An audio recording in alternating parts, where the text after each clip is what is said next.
Welcome to the deep dive. Today, we're diving into the world of flexographic printing.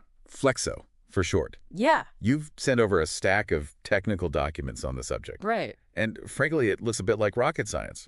Thankfully, It can be a little... we have our expert here to help us unpack it all, Absolutely. ready to become fluent in FLEXO. Absolutely. Flexography might sound intimidating, Yeah. but it's actually the process behind a lot of the everyday printed materials we see. Okay.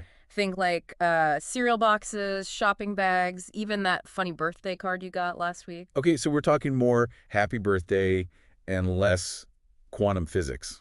That's a relief. Yeah. But I'm still seeing terms like relief printing and photopolymer plates. What's the deal with those? So relief printing just refers to the fact that we're using a raised surface to create the image. It's like, Yeah, okay. imagine a giant, incredibly detailed stamp. Okay. But instead of being hard rubber, it's made from a flexible material called photopolymer. That's our printing plate. Okay. We ink it up, press it against the material, and boom, you have your print. Great. IS, like a giant stamp. Yeah. But these documents go on and on about the FLEXO machine itself. Right. It sounds incredibly complicated. Yeah. We're talking analox rolls, doctor blades. It's a whole orchestra. It's a lot to wrap my head around. It is. It can seem complicated at first, Yeah. but it's actually quite elegant when you break it down. Okay.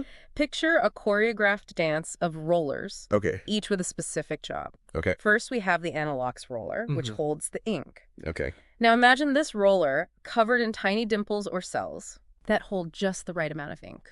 So the analox roller is like our carefully measured ink dispenser. Precisely. But before that ink reaches the printing plate, it encounters the doctor blade. Okay. This blade scrapes across the analox roller, Okay. removing any excess ink and ensuring a precise amount remains in those tiny cells. So the doctor blade is like the quality control manager, making sure the ink flow is absolutely perfect. Exactly.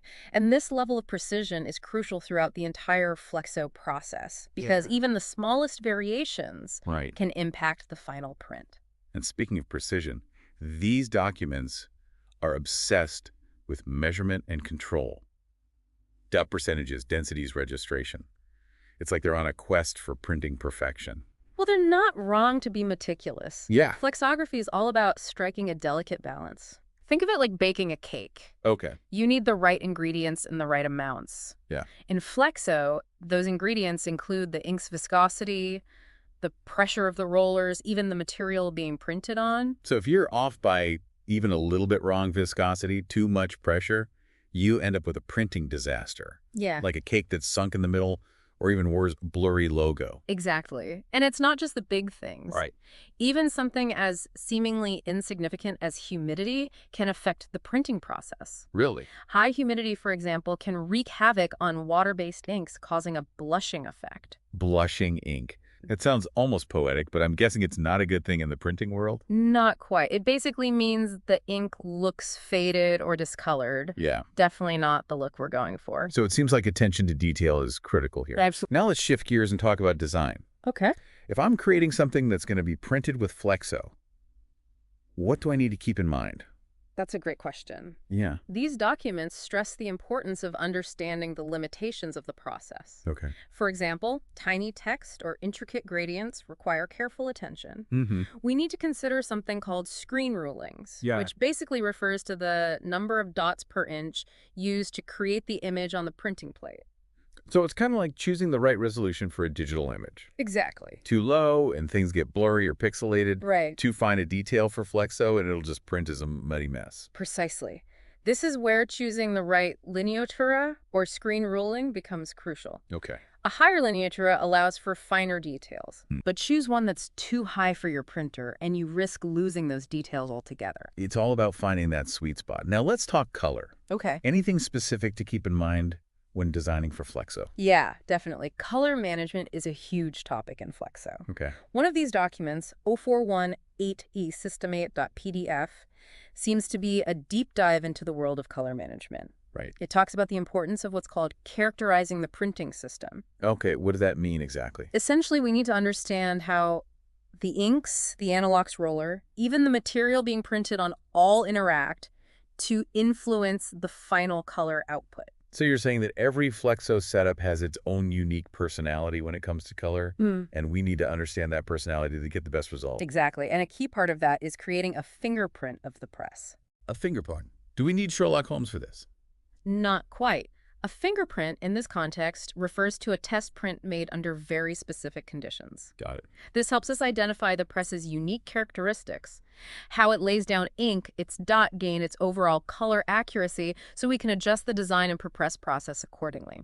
So just like no two fingerprints are alike, no two Flexo presses are identical, and understanding these nuances is key to achieving consistent, accurate color. Exactly. What else can help us achieve that perfect print? Well, 84 Procedura a checkup, di stampa.pdf, highlights the importance of regular checkups for your Flexo press. Like taking your car in for a tune-up, but for your printing press. Exactly. This involves running standardized tests to evaluate and fine-tune various print parameters, ink density, dot gain, registration, to ensure everything is running smoothly and consistently. So it's all about staying ahead of any potential issues and making sure the press is in tip-top shape. Precisely. And one of the key things they're checking during this checkup is something called gray balance. Gray balance. That sounds simple enough, but I have a feeling there's more to it than meets the eye. You're right. Achieving a neutral gray in printing is surprisingly tricky. Okay. It requires finding the perfect balance between the three primary printing colors: cyan, magenta, and yellow. So if the gray balance is off, your grays might have an unwanted color cast, like a greenish tinge or a pinkish hue. That wouldn't be ideal. Exactly. This can be especially noticeable in subtle shading or images with a lot of grays. And it highlights just how important these regular checkups are for maintaining consistent, high-quality output. It's incredible how much precision goes into something we often take for granted. So we've covered the basics of Flexo and the importance of precision and control. Right. Now let's delve deeper into some of the specifics, Okay. starting with those ubiquitous black and white stripes that seem to rule our lives. Oh, yeah. Barcodes. Yeah, barcodes. So those black and white stripes are high maintenance. Who knew? What makes them so demanding in the Flexo world? Well, think about it. Barcodes need to be scanned reliably every single time. Right, Even a small printing error can make them unreadable. right. The width of the bars, the spaces between them, the contrast, it all has to be spot on. So we're talking crisp lines, perfect contrast, no room for blurry barcodes at the checkout. What other printing challenges do these documents highlight? I'm seeing something called dirty print, which doesn't sound particularly appealing. No, not really. What is that? Dirty print is basically what it sounds like, a defect where the ink bleeds outside the lines or fills in areas that should be left blank. Okay. It can happen for a bunch of reasons, from using the wrong ink to having a dirty printing plate. So we've got blushing ink, dirty prints. It seems like a printer's work is never done. What other printing pitfalls should we be aware of? Let's see. Banding is a common one. Okay. That's that annoying pattern of lighter and darker strikes you sometimes see in large, solid areas of ink. Right, like stripes. Exactly. Right. Imagine trying to paint a wall and you end up with these visible streaks. Not a good look. Ah, yes, the dreaded printer stripes. I've definitely encountered those trying to print photos at home. Not the look we're going for on our cereal boxes either. Yeah. So it seems like a lot can go wrong in this printing process. These documents mention something called Make Ready. What's that all about? So make ready is basically everything that happens before you even start printing. Got it. Think of it like the pre-game warm-up for a marathon. Okay. But instead of stretching, we're meticulously preparing the press for a smooth and efficient print run. So we're talking mounting the printing plates, mixing the inks, setting the pressure just so. It's all about setting the stage for printing perfection. Precisely. And this meticulous preparation is essential for minimizing errors, Right. reducing waste, and achieving those high-quality prints that flexography is known for. It's like they say preparation is key. Now let's shift gears a bit and talk about design from a more technical perspective. Okay. These documents, especially 1192 DO First 5 OCRED.pdf, spend a lot of time on something called a template layout or die line. What's the significance of that? So the die line is basically the blueprint for your packaging. Okay. It shows the exact dimensions, the cut lines, the fold lines. Everything needs to be perfectly placed to ensure the final product comes together as intended. So the design is the architect's vision. The die line is the construction plan that brings that vision to life. That's a great way to put it. And just like with a building, if the blueprint is off even by a little bit, it can cause major headaches down the line. And I'm guessing this applies to both the visual elements of the design, Andy, those technical aspects like barcodes and variable data. Absolutely. Take something like a barcode, for example. Right. It needs to be positioned correctly so it can be scanned easily, which means considering the machinery that will be handling the packaging down the line. It's like a carefully choreographed dance between design, printing, and packaging. Yeah. Every step needs to be in sync. These documents also mention something called non-print areas. Is that as simple as it sounds? It really is. These are the areas on the packaging where no ink will be applied, Okay. like the glue flaps on a carton or the area where a label will go. So it's about being crystal clear on what parts of the design are the stars of the show and what parts of the behind-the-scenes crew. Precisely. Clearly marking these areas on the die line prevents any unfortunate surprises, like having a crucial design element accidentally printed over. That makes sense. And what about color choices? Are there specific things to keep in mind when designing for Flexo? Definitely. It's not just about choosing colors that look pretty together. Right. We have to consider the limitations of the printing process and how the ink will behave on the specific material being printed. Sure. Some colors might look totally different on plastic compared to paper, for example. So it's about understanding the science of color as much as the art of it. Absolutely. And this awareness extends to image selection and preparation as well. What should designers keep in mind when incorporating images into their Flexo designs? Because flexography is a relief printing process, it can struggle with fine details and subtle color transitions in images. Okay. 1192 to first 5 ocred.pdf specifically points this out. So do we need to stick to simple graphics and ditch the photos altogether? Not necessarily. Using higher line screens, more dots per inch, can definitely help improve detail and clarity, Okay. but we always need to balance that desire for detail with the capabilities of the printer. So it's about finding that sweet spot between what looks good on screen and what will actually translate well to a printed piece. Exactly, and that principle applies to image resolution as well. Okay. Just like with preparing images for a website, we need to make sure our images have enough pixels per inch to reproduce clearly at their intended size. So a low-res image is going to look just as bad on a cereal box as it would on a website. Absolutely. That's why 1192 day first 5 ocred.pdf emphasizes scanning images at a high resolution to capture as much detail as possible. Right. Stretching a low-resolution image is just going to magnify those flaws and result in a disappointing print. So start with the highest quality images possible. No shortcuts there. What about file formats? Does that factor into achieving that image clarity as well? It absolutely does, and this is where those vector files come in. Okay, so why are vector files the darlings of the flexographic printing world? Because they're infinitely scalable without losing quality. Okay. Unlike those pixel-based images like JPEGs, which can look pixelated or blurry when you enlarge them, Right. vector graphics are based on mathematical equations. So they're like the superheroes of scalability? Yeah. No matter how much you stretch or shrink them, they always retain their crisp, sharp edges. Why is this particularly beneficial in Flexo? In Flexo, we often need to resize designs to fit different packaging sizes, and vector files ensure that logos, text, any design element stay crisp and clear regardless of how big or small they're printed. Got it. Vector files check. Anything else designers should keep in mind when it comes to file formats and prepping their artwork for a Flexo close-up? 1192 to first 5 ocred.pdf also stresses the importance of outlining fonts. Okay, what's that? Basically, we turn the text into outlines or shapes. Okay. So there are no font conflicts during printing. So no matter what system the printer is using, those fonts will always print exactly as intended, no more font substitutions or surprises. Any final words of wisdom from these documents on this front? Yeah, I think the biggest takeaway here is that clear communication is key. Okay. Designers, press operators, printers, we all need to be on the same page, literally, Right. to ensure the final printed product meets everyone's expectations. It takes a village to print a cereal box. Hmm. Okay, we've covered a lot of ground here, from the technical aspects of Flexo to the intricacies of design preparation. Now let's get down to the nitty-gritty of what makes this printing process tick. The inks themselves. All right, let's talk ink. I have to admit, I never thought about ink being so complex. What's the 411 on these printing potions? Okay, so we're about to enter the colorful world of flexographic inks. I have to admit, I never thought about ink being so complex. What's the 411 on these printing potions? Well, one of these documents, 10 atif inchiostri flexographici.pdf, actually breaks down the chemistry of it all. It's like a recipe book for printers, really. So spill the beans. What are the magic ingredients in these Flexo inks? Well, no actual magic, but the main players are pigments, resins, and solvents. Pigments, as you might guess, provide the color. Resins act like a binder, holding that pigment to the material we're printing on. Okay. And solvents control how thick or thin the ink is Mm. and how quickly it dries. So it's like choosing the right paint for a project. You need the right color, the right consistency, and the right drying time, depending on what you're painting and where. That's a great way to put it.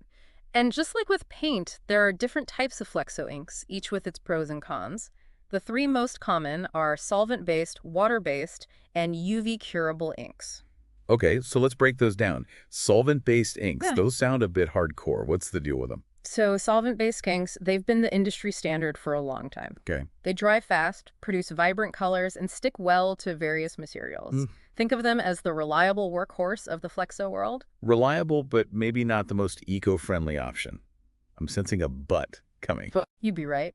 One downside is that they contain volatile organic compounds, or VOCs, not exactly great for the environment or our health, Right. hence the rise of water-based inks, Okay. which are gentler on the planet. Ah, the eco-friendly option. But are there any trade-offs when it comes to performance?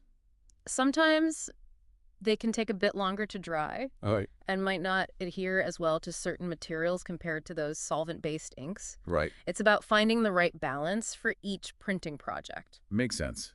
Now, what about those UV curable inks? They sound pretty high-tech. What's their claim to fame? They're like the speed demons of the ink world. UV inks dry almost instantly when exposed to ultraviolet light, which is perfect for high-speed printing. Plus, they open up a world of possibilities for special effects like gloss or matte finishes. Wow, so it's like hitting the fast-forward button on the drying process. What's the catch? Well, the main drawbacks are the price tag. They're typically more expensive. Yeah. And the need for specialized equipment for that UV curing process. So a bit of a trade-off, high performance and eco-friendliness, but with a higher price of entry. Now, I'm seeing the word viscosity pop up a lot in these documents. What's that all about? So viscosity simply refers to the thickness of the ink, Right. or how easily it flows. Right. Imagine honey versus water. That difference in how they pour is their viscosity. Okay, so I'm picturing trying to spread cold honey on toast versus pouring water. Very different levels of flow. Why does viscosity matter so much in Flexo? It's all about how the ink transfers from that analox roller to the printing plate and then onto the material. If it's too thick, you might end up with uneven coverage or even tiny holes in the print. Okay. Too thin, and it could bleed or low washed out. Ah, so it's about finding that Goldilocks zone, not too thick, not too thin for a perfect print every time. What about drying time? We touched on how the different ink types dry, but is there anything else we should know about that? One thing these documents stress is the impact drying time has on printing speed. Right. If the ink doesn't dry quickly enough, it can smudge or transfer onto other parts of the press. Not ideal. That makes sense. A slow-drying ink would really gum up the works. How do printers solve that? Well, most Flexo presses have dryers built in, kind of like giant hair dryers for those printed materials. The type of dryer depends on the ink being used. Hot air, infrared, UV lamps. Each ink has its ideal drying method. So customized drying solutions for every ink personality. Now let's talk about those VIPs of the ink transfer process analox rollers. Ah, yes. The analox roller. It's like a finely crafted, watch precision, engineered and essential to the whole operation. Remember those tiny cells on the roller we talked about The earlier? ones that hold the perfect amount of ink? Exactly. The size, shape, and even the angle of those cells are crucial. Okay. They determine how much ink is transferred, how dense the print is, how sharp the details are. So choosing the right analox roller is just as important as choosing the right ink. Absolutely. We have to consider the type of ink, the material we're printing on, the desired quality. It's all connected. It's like choosing the right paintbrush for a particular painting technique and desired effect. And I'm guessing there's a whole science to those analog cells. You bet. Two key things are cell volume. How much ink each cell holds, and line count. How many cells there are per inch. Okay. Higher cell volume means a denser print, Okay. and a higher line count means finer detail. So it's like choosing the right resolution for a digital image, but for physical printing process. Amazing. And what about the rollers themselves? What are they made of? They can be ceramic, chrome, or steel. Ceramic is the most durable and long-lasting. Think of it as the premium option. Okay. Chrome is a good balance of performance and price, Mm-hmm. while steel is the most budget-friendly but might need replacing more often. So it's about finding the right tool for the job and the budget. And of course, maintaining these analox rollers is crucial, right? Absolutely. Over time, ink can build up and dry in the cells, Right. which can really mess with the ink transfer. We're talking inconsistent density, missing dots, the works. Regular cleaning is a must. It's like cleaning those hard-to-reach places in your kitchen. Essential, but easy to overlook. Now, speaking of keeping things clean and precise, these documents mention something called doctor blades. What's their role in all of this? So the doctor blade works in tandem with the analox roller. Okay. Think of it like a windshield wiper for the analups. It removes excess ink, ensuring a smooth, even layer is transferred to the printing plate. So it's the analox roller's best friend, making sure it's always looking its best. Exactly. And just like with analox rollers, there are different types of doctor blades: steel, plastic, composite, each best suited to specific ink types, printing speeds, and quality requirements. Of course. Is there anything in particular that printers need to pay attention to when choosing and using doctor blades? Yeah, getting that contact angle and blade pressure, right, is key. Okay. It's about achieving that perfect amount of pressure to remove excess ink without damaging the delicate analox roller. So it's like finding the right handshake. Firm but not bone-crushing. Precisely. And just like everything else in Flexo, regular inspection and replacement are key to keep those prints looking sharp. It's all about those little details. Now I have to ask about another term that keeps popping up. Mounting tape. What's the deal with that? It sounds incredibly mundane. It might sound mundane, but trust me, it's a crucial piece of the puzzle. This double-sided tape is what holds the printing plates securely to the plate cylinder. Without it, nothing would get printed. Ah, so it's like the unsung hero holding the whole printing operation together. What do printers need to consider when choosing the right mounting tape for the job? Well, there are different types with varying foam densities, Okay. adhesive strengths, and compatibility with various inks and plate materials. It's about finding the right balance between secure adhesion and easy removal when it's time to swap out plates. So you need a tape that's got a good grip but knows when to let go. Are there any special techniques for applying this magical tape? Cleanliness is key. We're talking a dust-free environment to prevent even the tiniest speck from creating a bump under the printing plate, which could affect the print quality. So it's like prepping for surgery. A sterile field is crucial. Exactly. And using a roller to apply even pressure ensures a strong, consistent bond. It's incredible how much thought goes into every single aspect of this process. Now, these documents also talk about registration, which sounds important. It is. What is it? Registration refers to the alignment of the different colors in a multicolor print job. Right. In Flexo, each color is printed separately, so they need to line up perfectly to create a sharp, clear image. So if the registration is even slightly off, you end up with a blurry, out-of-focus mess. Precisely. And that's where trap comes in. Trap, like we're trying to catch something. In a way, trap is a slight overlap of adjacent colors to compensate for any minor misregistration. Okay. Think of it as a safety net that prevents tiny white lines or gaps between colors. So it's like a little insurance policy against those registration mishaps. You got it. And speaking of things that can throw a wrench in the printing process, let's talk about dot gain. Got gain.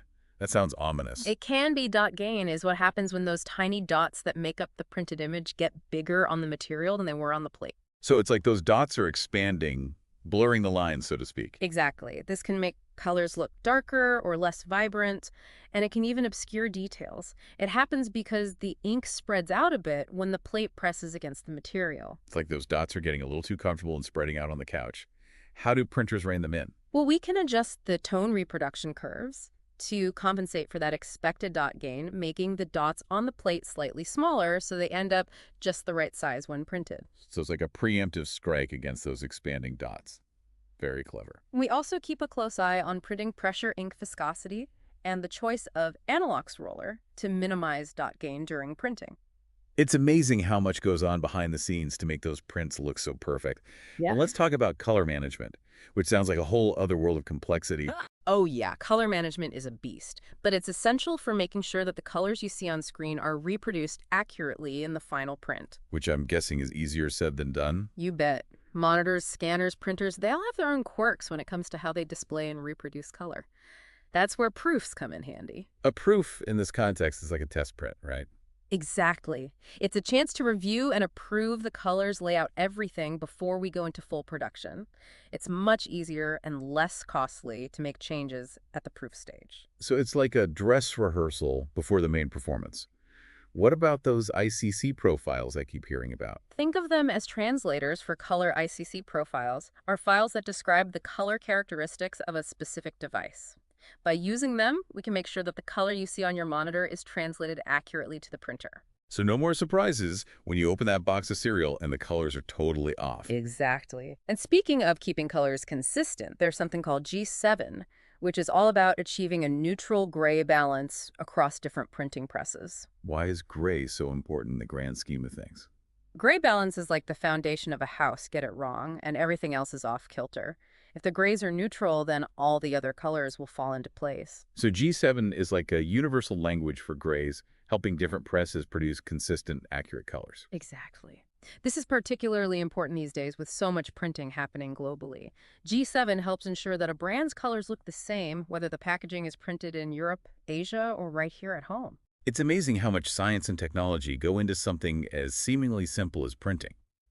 But for my final question, with all this talk about precision and automation, is there still room for creativity in flexographic printing?